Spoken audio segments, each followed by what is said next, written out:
After peak hype, self-driving cars enter the trough of disillusionment. Oh, the untainted optimism of 2014. In the spring of that year, the good Swedes at Volvo introduced Drive Me, a program to get regular Joes, Friges, Joeys, and phase into autonomous vehicles. By 2017, Volvo executives promised the company would distribute 100 self-driving SUVs to families in Gothenburg, Sweden.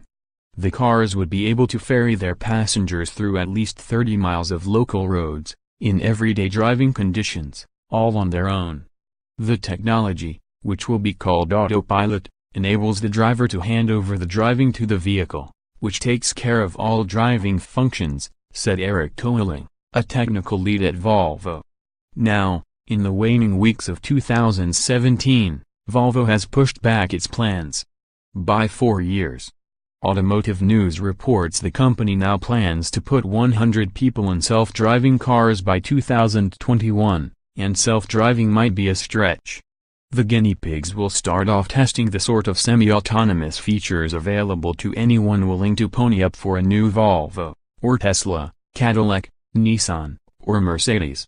On the journey, some of the questions that we thought were really difficult to answer have been answered much faster than we expected, Markus Rothoff, the carmaker's autonomous driving program director, told the publication. And in some areas, we are finding that there were more issues to dig into and solve than we expected. Namely, price. Rothoff said the company was loath to nail down the cost of its sensor set before it knew how it would work, so Volvo couldn't quite determine what people would pay for the privilege in riding in or owning one. CEO Håkan Samuelsson has said self-driving functionality could add about $10,000 to the sticker price. Volvo's retreat is just the latest example of a company cooling on optimistic self-driving car predictions. In 2012, Google CEO Sergey Brin said even normies would have access to autonomous vehicles in fewer than 5 years. Nope. Those who shelled out an extra $3,000 for Tesla's enhanced autopilot are no doubt disappointed by its non-appearance, nearly 6 months after its due date. New Ford CEO Jim Hackett recently moderated expectations for the automaker's self-driving service, which his predecessor said in 2016 would be deployed at scale by 2021. "We are going to be in the market with products in that time frame," he told the San Francisco Chronicle. But the nature of the romanticism by everybody in the media about how this robot works is overextended right now. The scalebacks haven't dampened the enthusiasm for money throwing. Venture capital firm CB Insights estimates self-driving car startups, ones building autonomous driving software, driver safety tools, and vehicle-to-vehicle communications, and stockpiling and crunching data while doing it, have sucked in more than $3 billion in funding this year. To track the evolution of any major technology, research firm Gartner's hype cycle methodology is a handy guide. You start with an innovation trigger, the breakthrough, and soon hit the peak of inflated expectations, when the money flows and headlines blare. And then there's the trough of disillusionment, when things start failing, falling short of expectations, and hoovering up less money than before. This is where the practical challenges and hard realities separate the vaporware from the world changers. Self-driving, it seems, is entering the trough. Welcome to the hard part. Autonomous technology is where computing was in the 60s, meaning that the technology is nascent, it's not modular, and it is yet to be determined how the different parts will fit together, says Sean Farshchi, a partner at the venture capital firm Lux Capital, who once built hybrid electric vehicles for General Motors, and has invested in self-driving startup Zoox, as well as sensor builder Ava. Turns out building a self-driving car takes more than strapping sensors and software onto a set of wheels. In an almost startlingly frank Medium post, Brian Salesky, who heads up Ford-backed autonomous vehicle outfit Argo, laid out the hurdles facing his team. First, he says, came the sensor snags. Self-driving cars need at least 3 kinds to function: lidar, which can see clearly in 3D, cameras, for color and detail, and radar, which can detect objects and their velocities at long distances. Lidar, in particular, doesn't come cheap. A setup for one car can cost $75,000. Then the vehicles need to take the info from those pricey sensors and fuse it together, extracting what they need to operate in the world and discarding what they doesn't. Developing a system that can be manufactured and deployed at scale with cost-effective, maintainable hardware is challenging, Salesky writes. I bought a lidar company called Princeton LiDARWave in October. Salesky cites other problems, minor technological quandaries that could prove disastrous once these cars are actually moving through 3D space. Vehicles need to be able to see, interpret, and predict the behavior of human drivers, human cyclists, and human pedestrians, perhaps even communicate with them. The cars must understand when they're in another vehicle's blind spot and drive extra carefully. They have to know, and see, and hear, when a zooming ambulance needs more room. Those who think fully self-driving vehicles will be ubiquitous on city streets months from now or even in a few years are not well connected to the state-of-the-art or committed to the safe deployment of the technology, Salesky writes. He's not the only killjoy.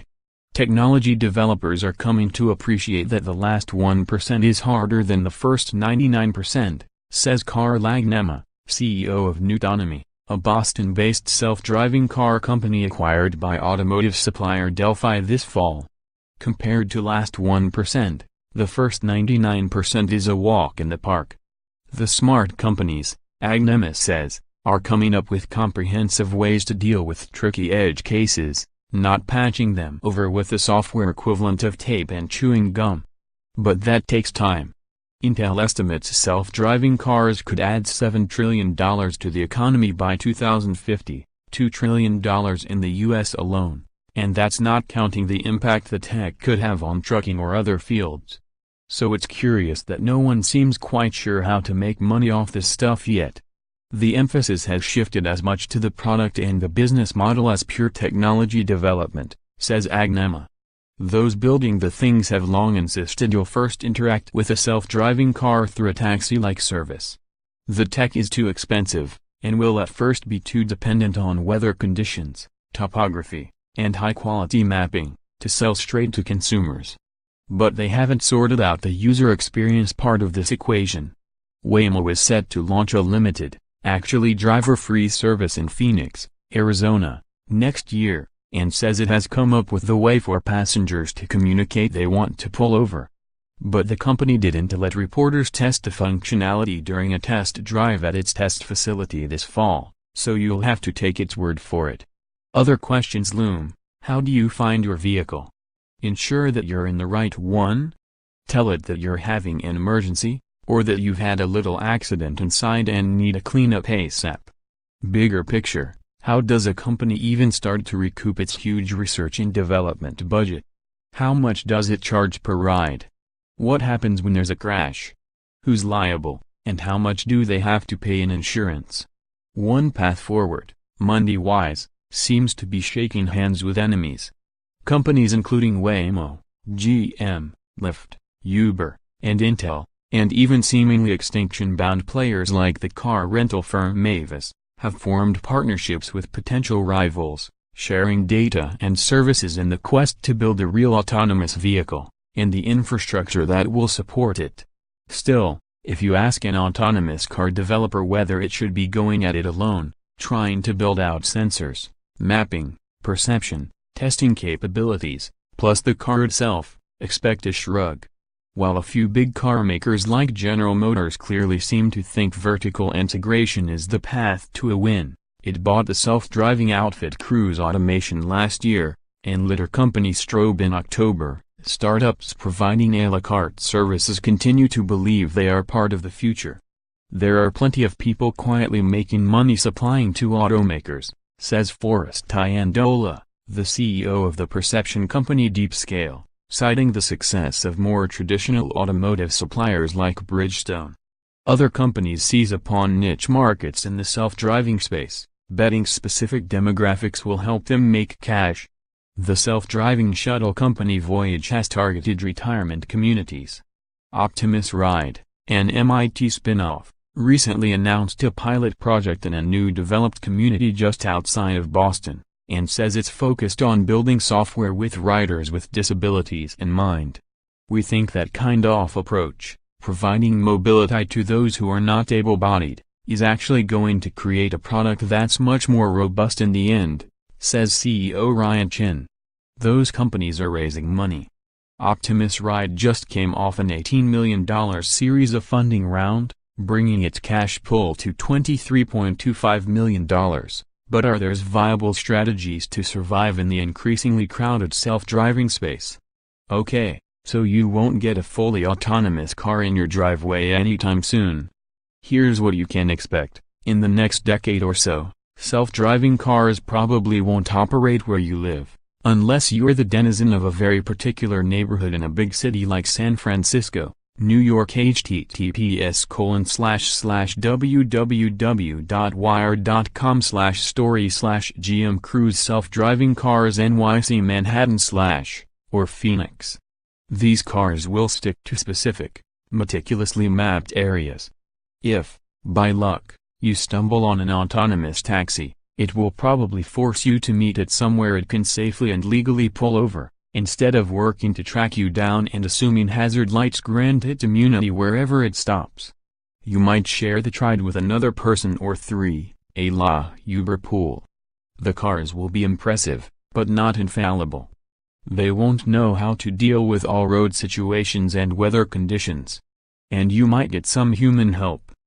Nissan, for example, is among the companies working on a stopgap called